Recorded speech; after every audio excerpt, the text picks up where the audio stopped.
दमदार टाइगर होता है उसको तो सपोर्ट करते नहीं है, उसके साथ तो बहका लेते हैं, उल्टा पुल्टा काम करते रहते हैं।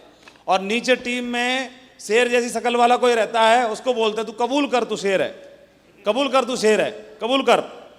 तो उसको क्या कबूल करवाओगे? वो ऐसे उसको शेर का मुखौटा पहना दोगे, पूंछ हिला हिलू को उतार दूर के भाग जाएगा, उल्टे पुल्टे काम करेगा। अरे जो शेर है ना उसके संग लगे रहो, उसको चेक भरने दे दोगे तो सीधे लिखता सारे निकालने, सारे, ये देख अकाउंट नंबर भर के और यहाँ अमाउंट में लिख देगा सारे निकालने, उल्टा पुल्टा काम करेगा, ऐसे सवारा कवारा करके भाग जाएगा। कबूल मत करवा, जो है उसको कबूल करवाने की क्या जरूरत है, जो है तो है ही है, ठीक है। इसके अलावा एक और लास्ट पॉइंट है, वो क्या है? अपने आप को ऐसा बनाना है, कैसा? जिसको बोया जा सके। बीज जो जमीन में बोते हैं, चाहे आलू का हो, चाहे अनाज का हो, चाहे फल का हो, चाहे किसी का भी हो, वो अच्छी क्वालिटी का, उत्तम क्वालिटी का होता है, सबसे बचा कुचा सड़ा गला बेकार होता है? बीज किसान हो ना आप लोग, जानते होंगे ना। अरे बता ही नहीं रहे किसी बात, क्यों भाई? अब मालूम नहीं है किसी को कौन सा होता है बीज? कैसा होता है बीज? कौन सा होता है बीज? हाँ तोमर साहब, महंगा आता है, वो बहुत अच्छा होता है। जैसे अनाज है तो अनाज में भी सबसे अच्छी क्वालिटी का होगा, उसको बोया जाता है। आलू की अगर खेती करनी तो कौन सा बीज होगा? कोई फल की करनी है तो कोई सा बीज जो डाला जाता है वो कैसा होता है? हाँ, ताकि पैदावार, फसल, रिवार्ड जो आए वो कैसे हो? हाँ। तो अब हम जब बीज बनेंगे तो हमको अब कैसा बनना जरूरी है, क्योंकि हमसे ही फसल तैयार होनी है ना। तो अब उसी की बात आएगी, तो क्या होगा? अपने आप को ऐसा बनाना है जिसको कॉपी करने लायक हो। क्या करने लायक? कॉपी करने के लायक हो, जिसको कॉपी किया जा सके, जिसको डुप्लीकेट किया जा सके, जिसको बोया जा सके। क्या? बोया जा सके, हैं? और बोने से फसल तैयार होगी। आप जानते हो, आप अपनी टीम के सेनापति हो, हेड हो, तो आपको देख के तो आपकी जैसी टीम बनेगी ना। किसी भी आदमी की हरकतें देख के पता चल जाएगा कितनी बड़ी टीम बनाएगा। भविष्यवाणी की जा सकती है हमारे बिजनेस में, पता चल जाएगा इसकी टीम कितनी बड़ी बनेगी। तो अब इनमें कौन कौन सी क्वालिटियों का ध्यान रखना पड़ेगा, ये भी तो जानना चाहोगे ना आप, हैं? क्या क्या जानना चाहोगे? जिसको बोया जा सके तो उसके लिए क्या क्या ध्यान रखना पड़ेगा? उसके लिए हमें क्या करना है कि ऐसे फुटप्रिंट छोड़ने हैं। बोया जा सकेगा मतलब, कॉपी किया जा सकेगा मतलब, हमें अपने व्यवहार से और अपने क्रियाकलाप से और अपने कमिटमेंट से और अपनी मेहनत से और अपने जो भी कार्यशैली से हमें ऐसे फुटप्रिंट्स बनाने हैं जिसको कि हजारों लाखों लोग आकर के फॉलो करते करते करते करते अपनी मंजिल पर पहुंच जाएं, है ना। तो जब हमको कोई फॉलो करने वाले लोग हैं, हमारे पीछे पीछे चलने वाले लोग हैं, कोई ऐसे अनजान रास्ते पर जहां पर फुटप्रिंट्स बन जाएं, जंगल है उसमें अगर फुटप्रिंट्स बन जाएं, उस जंगल को, उस फुटप्रिंट से किसी व्यक्ति ने प्रयास करके जंगल को क्रॉस कर लिया, पार कर लिया, तो कोई और बाकी हजारों लोग जंगल में अगर फंस जाएंगे तो उन्हीं फुटप्रिंट्स को फॉलो करते करते करते करते उस जंगल को वो भी पार कर सके, है ना। तो ऐसा तो उल्टा पुल्टा काम तो नहीं करना चाहिए ना, फुटप्रिंट्स बढ़िया बनने चाहिए, नहीं बढ़िया बनने चाहिए। तो हमें ऐसे फुटप्रिंट्स बनाने हैं। तो ऐसे फुटप्रिंट्स बनाने के लिए अभी सबसे पहला काम क्या करना है? हमें 3 कार्डिनल रूल को बिल्कुल भी धारण करना है। 3 कार्डिनल रूल को धारण करना है। तो 3 कार्डिनल रूल ये बोलता है, जो आप सिखाते हो वही बोलता है कि अहम वहम नहीं पालना है और ना ही दूसरे के अहम को ठेस पहुंचानी है ना। मान सम्मान हर आदमी का होता है, हर आदमी के मान सम्मान का ध्यान रखना है और उसके अहम को ठेस नहीं पहुंचानी। पैसे का लेन देन हमारे बिजनेस में चलता नहीं है। जब भी कोई जरूरत पड़ जाए तो व्यापार लेन देन का हम कहाँ करते हैं? अगर बिजनेस में कोई नहीं है और उसको अगर लेन देन करना पड़े, जरूरत पड़ जाए, तो कहाँ पे करता है वो व्यक्ति? सेठ साहूकार से, बाहर से होता है उनका, होता है कि नहीं होता है? इस बिजनेस में उस साहूकार का नाम क्यों नहीं याद आता है? यहाँ आने के बाद में ही फिर उसी से लेन देन व्यापार क्यों नहीं चलता कंटिन्यू? जरूरत पड़ती है तो पड़ तो जाती है, तो वहीं से रखना है बरकरार और इसमें अपना नया चालू नहीं करना है। इससे क्या होता है इससे? ये होता है, मान के चलो माधव को कोई जरूरत पड़ गई और माधव ने अचानक से 5,000 रुपये अपनी अप्लायंस से कोई लेन देन कर लिया। जरूरत पड़ सकती है किसी को भी, ऐसा कोई आदमी नहीं इसको जरूरत नहीं पड़ सके। मुकेश अंबानी को भी जरूरत पड़ सकती है, लेन देन के लिए मना नहीं है, लेकिन क्या है, माधव को अगर जरूरत पड़ गई और माधव ने क्या बोला कि गुरुजी, नरसिंह ग्रेवाल गुरुजी को बोला 15 दिन बाद ही चेक बन रहा है, मैं दे दूंगा, आपको कर दूंगा। तो गुरुजी को तो भरोसा है अपने टाइगर पे, बोले ठीक है कोई बात नहीं। अब क्या हुआ, 15 दिन में अचानक से चेक तो मेरा बना, लेकिन कोई और ऐसे काम जरूरी लग गए, उनमें क्या हुआ, वो चेक फेक सब सेटल हो गया। और मैं अभी फिलहाल मेरे को लग रहा है कि 7 दिन और लगेंगे, अगले हफ्ते दूंगा। तो मैं सोचा क्या बताऊं उनको, अगले हफ्ते दूंगा, दे ही दूंगा सीधा, बताने की क्या जरूरत है ना। तो भी क्या हुआ, नरसिंह ग्रेवाल जी का फोन आया, देखा कि महागुरु जी नरसिंह ग्रेवाल जी का कॉल आ रहा है। तो अचानक उनको क्या देना था, मुझे कोई इन्फॉर्मेशन देनी थी। भाई मेरे महागुरु जी तो इन्फॉर्मेशन मुझे देंगे ना फोन करके। तभी मुझे याद आया कि 15 दिन पूरे हो गए और ग्रेवाल जी से पक्के 15 दिन पूरे होते तुरंत कॉल आ गया। अब मैं थरथरा रहा हूं। तो मैं सोच रहा हूं ऐसा करता हूं, कॉल अटेंड नहीं करता, और गुरु जी तो समझदार हैं, अपने आप समझ जाएंगे कि मैं मीटिंग में ही होऊंगा पक्का, इसका मतलब इसीलिए नहीं उठा पा रहे हैं। और इतनी देर में मुझे वक्त मिल जाएगा कि मैंने क्या बोलूं। फिर मैं थोड़ी देर के बाद फ़ोन करके बोलता हूँ, गुरुजी वो ऐसा था, सॉरी मैं एक मीटिंग में था और वो ऐसा था कि वो पैसे वगैरह के मैं अगले हफ्ते तक कर दूंगा। ग्रेवाल जी बोले कौन से पैसे? अरे सर वो मुझे आपको देने थे। अच्छा, अरे वो उसकी बात नहीं कर रहा था टाइगर, वो ये आपसे एक अर्जेंट बात ये करनी थी कि मैं लिंक भेज रहा हूँ, शाम को 9:30 एक मीटिंग है महागुरु जी संजय जी के साथ, उसके बारे में बताना था। अच्छा उसके बारे में बता रहे थे, अच्छा ठीक है सर। जब भी मेरे दिमाग में बात अगर कॉल आएगा तो बार बार मुझे क्या याद आएगा, मुझे पैसे के लिए फ़ोन कर रहे हैं। 2-4 बार तो उठाऊंगा और 2-4 बार फिर मैं सोचूंगा यार रहने ही दो। फिर उनसे मुझे मिलने के लिए भी जाना था तो सोचा कि रहने ही दो यार। अच्छा क्या होता है, लेन देन की जरूरत तो किसी को भी पड़ सकती है, पड़ सकती है कि नहीं पड़ सकती है।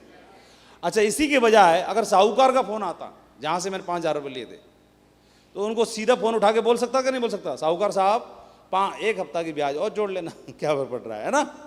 यही तो था, साफ साफ बोल पाऊंगा नहीं बोल पाऊंगा। इसके चक्कर में क्या होता है, कम से कम जिसकी वजह से साथ रह करके मेरा व्यापार बढ़ना है, वहां तो कोई रुकावट नहीं आएगी ना, और वहीं से मेरी समस्या समाधान होना परमानेंट हमेशा के लिए। तो इस लेन देन के चक्कर में क्या होता है, अपलाइन डाउनलाइन में क्या हो फेस करना बंद कर देते हैं, और उसमें उनके टीम के रिलेशन और तालमेल में कमी आ जाती है, और उससे व्यापार बिगड़ता है, और कोई बात नहीं। मेन बात ये है, सही है। हमको 18वां साल चल रहा है और 18 साल से नरसिंह ग्रेवाल जी बोल रहे हैं यार माधव जी सबने बोला लेकिन आपने आज तक नहीं बोला, और उन दिनों में भी नहीं बोला जब वाकई जरूरत थी। ठीक है, बोले माधव जी सबने बोला लेकिन आपने आज तक नहीं बोला, इसने बोला, उसने बोला, इसने बोला। तो मैं बोला मैं तो इकट्ठा कर रहा हूं, बचा के रखो मेरे लिए, हैसियत के हिसाब से मांगूंगा।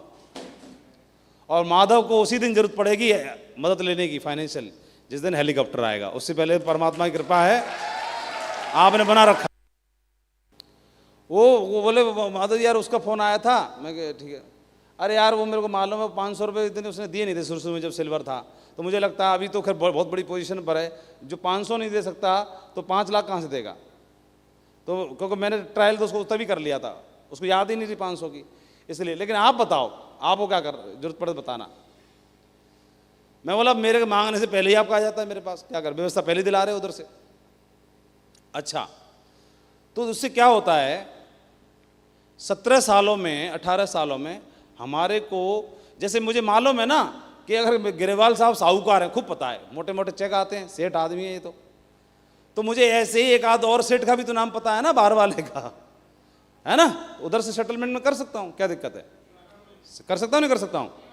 उससे क्या है कि मेरा व्यापार प्रभावित ना हो, कभी भी प्रभावित नहीं होना चाहिए, इससे लेन देन का ध्यान रखना है। और इसके अलावा कोऑर्डिनेट विद ये ईगो और स्पाउस, बिजनेस क्या है अपना, और ये पारिवारिक बिजनेस है, तो पारिवारिक बिजनेस में पारिवारिक तरीके से ही काम करेंगे, बहुत अच्छा रहेगा, है ना।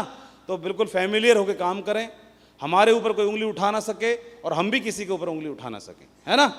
हमको लोग कॉपी करते हैं, हम लोग ट्रेडिशनल में और उसमें वैसी चीज़ों में नहीं है। ये व्यापार जो है आदमी को देख के चलता है, आदमी के व्यवहार को देख के चलता है ना। हमको लोग पसंद करते हैं, इसीलिए हमारे साथ जुड़ते हैं, इसीलिए हमारी टीम बनती है। तो हमें ऐसे करने हैं, देखो मैं कर लूँगा, सिर्फ मेरे तक सीमित हो तो मैं कुछ भी करने का अधिकार रखता हूँ, लेकिन मैं मेरे तक सीमित नहीं हूँ ना। माधव को और भी तो हजारों लोग देख रहे हैं ना, फुटप्रिंट छोड़ रहा हूँ ना, फिर बाकी लोग उसको कॉपी करेंगे, देवेंद्र जी उसको कॉपी करेंगे, वो कॉपी करने लायक है क्या? फिर बाद में बोले यार ऐसे गलत काम नहीं करते बेटा, उसे ये नहीं मालूम कि गुरुजी तुम्हारे ही तो फुटप्रिंट पे चल रहा हूँ, है ना, तो गड़बड़ हो जाएगी। इसलिए क्या करना है, हमें क्या करना है, ऐसे फुटप्रिंट छोड़ने हैं जिनको फॉलो किया जा सके। तो इसमें इसका ध्यान रखना है। For every new venture coordinate with upline, upline से डिस्कस करके सलाह मशवरा करके खूब बातचीत करिए। और जहां पर ट्यूनिंग बढ़िया होती है वो महीनों, मतलब वहां पर क्या होता है, आप घंटों तक बातचीत कर सकते हैं फिर भी बातें खत्म नहीं होती हैं। कोऑर्डिनेट बना करिए। और न्यूज नेवर स्पीक नेगेटिव, और डिस्कशन मत करो नेगेटिव, कोई फायदा नहीं है नेगेटिव डिस्कशन करने से, है ना। डिस्कशन करने से और डाउनलाइन अगर नेगेटिव बोल रही है तो हाँ में हाँ मत मिलाओ, क्योंकि बेकार हो जाएगा। बढ़िया उसके दिमाग में कोई बात है उसको थर्ड पार्टी करा करू के सेट करके आगे बढ़ो। नेगेटिव डिसीजन में कोई कुछ रखा नहीं है और सब चीज़ें टेम्परेरी हैं, है ना। इनका 3 कार्डिनल रूल का इस्तेमाल करना है, ध्यान रखना है। आपने देखा होगा सबसे सख्त व्यापारी जो होता है पानीपुरी वाला, सबसे ज़्यादा लड़कियां उसके आगे पीछे रहती हैं, और कितनी भी कोई लड़की स्माइल दे लेकिन टाइगर अपनी गिनती नहीं भूलता है। और कई बंदा कोई बोलता है कि यार हंसी तो फंसी, इससे कर पड़ जाता है, बोला तो कितनी भी मुस्कुराहट देती रहे, बोलता है तुम्हारा एक पत्ता पूरा हो गया है। ठीक है कि नहीं ठीक है, दूसरी प्लेट चालू करूं कि नहीं करूं, है। सो उसको वोल्टेज समझ में आ जाते हैं कि ये तो दूसरी प्लेट इसको याद है, भैया रहने दे 10 रुपये ये मेरे पास। तो और आपको स्वामी विवेकानंद जी का उदाहरण याद होगा, हैं, जब इनका शिकागो में प्रवचन चल रहा था और तब एक विदेशी महिला इनसे प्रभावित हो गई, और जब इनसे प्रभावित हो गई तो गोलमोल बोली कि स्वामी जी मैं आपके व्यक्तित्व से इतनी प्रभावित हूँ कि मैं आपके जैसा पुत्र रत्न प्राप्त करना चाहती हूँ, आपके जैसा, आपका तेज, और आप इतने बुद्धिमान, विवेकशील और संयमी, आपके जैसा पुत्र चाहिए। तो सीधे सीधे बोल रही है आपके जैसा पुत्र का मतलब आपसे विवाह होगा तभी तो होगा। तो स्वामी जी बोले कि देवी मेरे जैसा पुत्र प्राप्ति होगी कि नहीं होगी ये कोई ज़रूरी नहीं है, क्यों ना आप मुझे ही अपना पुत्र बना लो, स्वीकार कर लो, है ना, तो कन्फर्म हो जाएगा। तो कई लोग बोलते गुरुजी मेरी गलती नहीं है इसमें, वही मैसेज भेज रही थी, मैं क्या करूं, मैंने थोड़ी भेजा। तो आप बोल लो या कोई महिला बोल रही है कि मैंने तो गुरुजी हम तो आप जानते ही हैं, उन्होंने ही मैसेज भेजा, हम क्या करें, दोनों के लिए बोल रहा हूं। तो उन्होंने मैसेज अगर भेजा है कि मैं आपसे दोस्ती करना चाहती हूं, तो तेरे मन में क्यों कीड़ा कुल बुला रहा है, तू सीधा ये क्यों नहीं बोलता, हाँ मेरी बहना, मेरे घर पे एक बहन है वो भी मेरी दोस्त है, एक बहन और मेरी दोस्त बन जाएगी, चल तेरी दोस्ती कबूल है, हैं? तेरी दोस्ती कबूल है, आज से तू मेरी बहना ही नहीं मेरी दोस्त वाली बहना हो गई। और बता, और बता, सोई फिर मैसेज आना बंद हो जाएगा अपने आप ही, हैं? बोले ये तो पुराने ख्यालात का ही है, पागल आदमी हैं? और तुरंत पूछो डीडी कितनी निकाल रही है आज मेरी बहना, प्लान की रिपोर्टिंग दे दे जल्दी, हाँ खैर नहीं है तेरी, ठीक है, हाँ रिपोर्टिंग चाहिए पूरी। हेलो, ये मत बोल देना आज की बात मेरी गलती नहीं, मैसेज उन्होंने भेजा था, ठीक है, गलती सराहर से तुम्हारी निकलेगी घूम फिर के, ठीक है जी, हाँ। और अगर मैसेज आया है तो तूने बताया क्यों नहीं अपलाइन को, आज तक छुपा के क्यों बैठा है, अपलाइन को क्यों नहीं बताया गुरुजी मेरे को मैसेज आया, क्या करूं, जीवन में एक ही बार आया था विजयपाल जी को मैसेज, तो कहाँ से आया था, कितनी बार? एक बार नहीं, आते रहते, नहीं बताता तो वो मैं रोक और लगा दी ना। ट्रेन में इनकी गलती ये हो गई, पंगा इनका रिजर्वेशन मेरे संगी था उस दिन, और मेरे को और चेक करा रहे हैं। गुरुजी मैसेज आया, मैं क्या करूं? मैं कहा हम बताते हैं क्या करना है, जो मेरे गुरुजी ने मुझे बताया था वही मैं तुमको बता देता हूं। सर ने बताया, ठीक है। मुझे भी आया था पहले। उसी दिन रिप्लाई हो गया, उसके बाद कभी दोबारा आया क्या? उसके बाद नहीं आया कभी। वो पता चल गया तो पुराने ख्यालात का पागल आदमी है, हैं? क्या इधर उधर तो सोर्स लगाते रहे लोग, लेकिन मेरे तक कोई नहीं फटका। चलो बहुत बढ़िया। तो ये लड़की को आपने सुन ही लिया, हैं? हाँ, तो 3 पावर्स का इस्तेमाल करना है ना? Power of submission, power of spoken word और पावर ऑफ यूनिटी। यूनिटी में बहुत ताकत है ना? है ना? ताकत है कि नहीं है?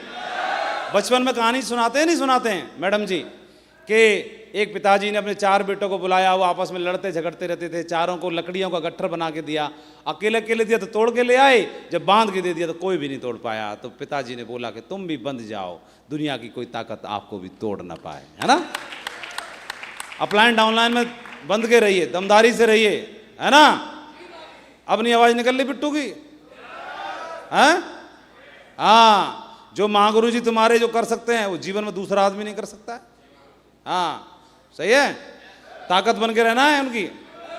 हाँ, इसके अलावा पावर ऑफ स्पोकन वर्ड, जो बोलते हो वो होता है।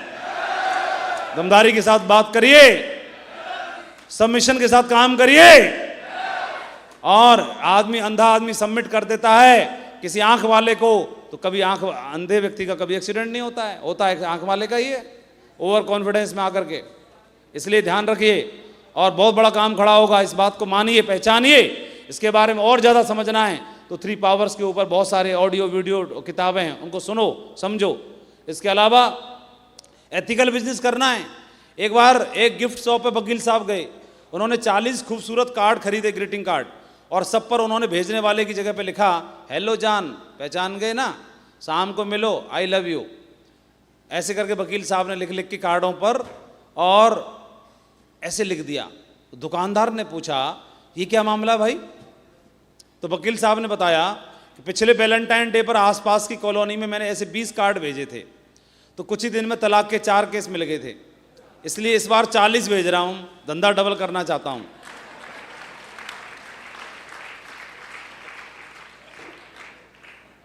पांडे जी घर पे, हेलो जान, मैं वहीं से बोल रही हूँ, बंगाल से, इस बार आओ तो मेरे घर नहीं पक्का आना। ये पहुंच जाए ग्रीटिंग कार्ड, तो इनकी खैर है। गलत काम करना सिखा रहा ना ये।